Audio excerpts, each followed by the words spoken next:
আমাক হিষ্ট্ৰীত কি বলে জনা যায় আমি কছাৰী বলে কওঁ আগত যেটো কি হিষ্ট্ৰী যদি যাওঁ আমাক ইয়াত কছাৰী মানে বড়ো কছাৰী ডিমাচা কছাৰী লালুং কছাৰী মিচিং কছাৰী এইবিলাক সব কছাৰী বলে আগত জানাজাত আছিল এতিয়া কথাটো হল যে কছাৰী পৰা কেনেকৈ বড়ো হল যেটো আগত আমাক ৰজা আছিল আমাক বড়ো ৰাইজ কেতিয়া শেষ হৈছিল 1832 চনত 1832 লাষ্ট ৰজা আছিলে গোবিন্দ চন্দ্ৰ যেতিয়া গোবিন্দ চন্দ্ৰ ৰাণী তাৰ নিজৰ ৰাণীয়ে তাক মণিপুৰী শান্তিৰ দ্বাৰা মৰাইছিল সেই তেতিয়াৰ পৰা কি হ'ল যেহেতু গোবিন্দ চন্দ্ৰৰ ল'ৰা ছোৱালী নাছিল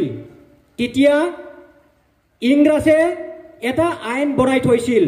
হয়তো আপোনালোকে জানে যাক ডক্ট্ৰিন অফ লেপছ বুলি কোৱা হৈছে ডক্ট্ৰিন অফ লেপছ এইটো আইনটো কি আছিলে যি ৰাজ্যৰ ৰজাৰ ল'ৰা ছোৱালী নাই ৰজা মৰাৰ পিছত ডাইৰেক্ট ইংৰাজৰ তলত যাব লাগিব ইংৰাজৰ হাতত মুঠিত যাব লাগিব ঠিক তেনেকৈ বড়ো ৰাজ্য 1832 চনত যেতিয়া ৰাধা গোবিন্দ চন্দ্ৰক মৰাই দিয়া হ'ল তেতিয়া অটোমেটিক ইংৰাজৰ হাতত গুচি গ'ল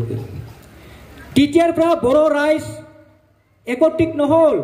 কিছুমান থাকি গ'ল ডিমাপুৰত কিছুমান চাহ কাছাৰত গ'ল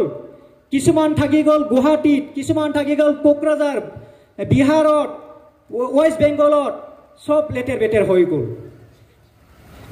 হৈ গ'ল কোনো এইটোৰ লগত কোনো কানেকশ্যন নাই আহা যোৱা নাই আলি খোৱা হেৰি নাই কোনো সম্পৰ্ক নাই ৰিলেশ্যন শেষ তেতিয়া বড়োবিলাক জানে আমিতো গম পাইছোঁ বড়োসকলৰ হিষ্ট্ৰী নাই হিষ্ট্ৰী আমি ক'ত পাওঁ আমি মণিপুৰৰ হিষ্ট্ৰীত যাওক ইয়াত অলপ পাব আহোমৰ হিষ্ট্ৰীত যাওক ইয়াত অলপ পাব কিয় পাব আহোমে বড়ো ৰাজ্যক আক্ৰমণ কৰিছিল মণিপুৰৰ পৰা আহি মণিপুৰীবিলাক আক্ৰমণ কৰিছিল তা নিশ্চয় আমি এইবিলাকহে গম পাওঁ কিয় যিহেতু হিষ্ট্ৰী নাই আমি ক'ব লাগিব যে হিষ্ট্ৰী আছিল যদিও আমাৰ পৰা লুকাই ৰাখিছিল